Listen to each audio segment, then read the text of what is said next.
Welcome back to Good Morning Quad Cities at 11, and it's time to introduce you to our Pet of the Week. Patty McCrae with the Quad City Animal Welfare Center is joining us this morning. First of all, Patty, as always, thank you for joining us.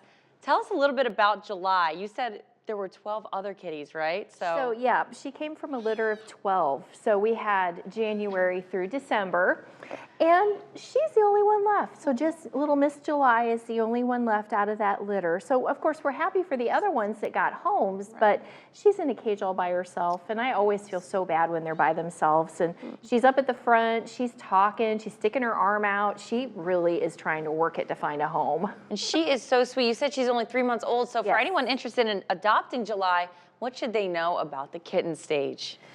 Yeah, so she's full of energy, very inquisitive. She's going to be into everything. So we always recommend that you start in a smaller room. So have all of her bed, her toy, her food, her litter, everything that she's going to need. Maybe if you have a small bedroom, you can put her in there to begin with.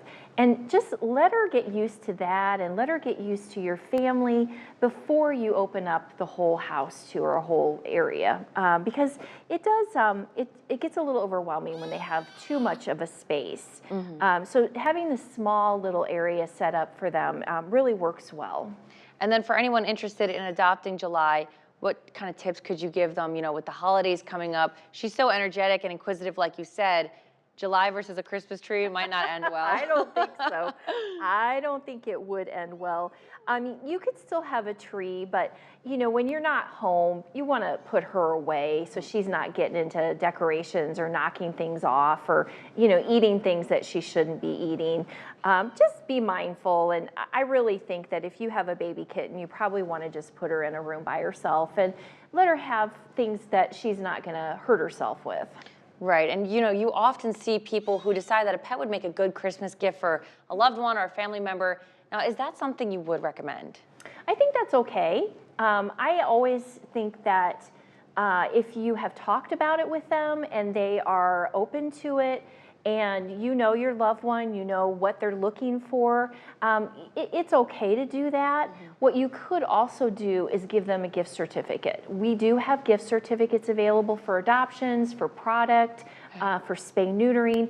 If you come to the shelter, we can certainly get one for you. But I'm not opposed to it as long as they know what's happening and they're willing to take on that commitment. So that was kind of one of my next questions, is before they, you know, gift somebody such a big commitment, it's best to just have a conversation? I wouldn't surprise them. I really don't think that's a good idea. I think if you're going to give them a 15 to 20 year commitment, they probably should know about it. Right.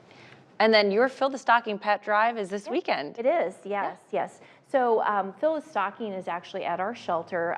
We're always looking for donations. We need pet food in particular. And then this Saturday, we're going to be at the Blaine's Farm and Fleet in Moline. We'll be there from 9 to noon, and we're going to have our van there and some wonderful volunteers. And we're just asking for support to fill the van. That really helps us out throughout the year.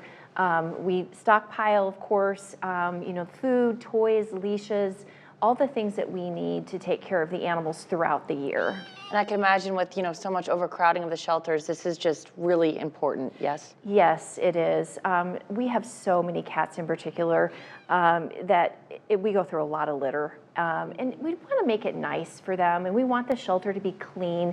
So a lot of the products and the supplies we need, really we have to have daily. And those supplies would be for donations like litter, cleaning supplies, anything really that they could. Oh yeah, we have our wish list on our website that has the main items that we use, which would be the food, the leashes, the beds, the toys, the collars, but then paper towels and cleaning supplies, and even just window cleaner to keep the shelter looking nice. So if you look at that list, really anything on that list would be greatly appreciated. All right, well, thank you, Patty. And if you would like to adopt July, visit the Quad City Animal Welfare Center's Adoption Center. They're open Mondays and then Wednesdays through Saturday, noon to 5. You can also visit their Facebook page or website.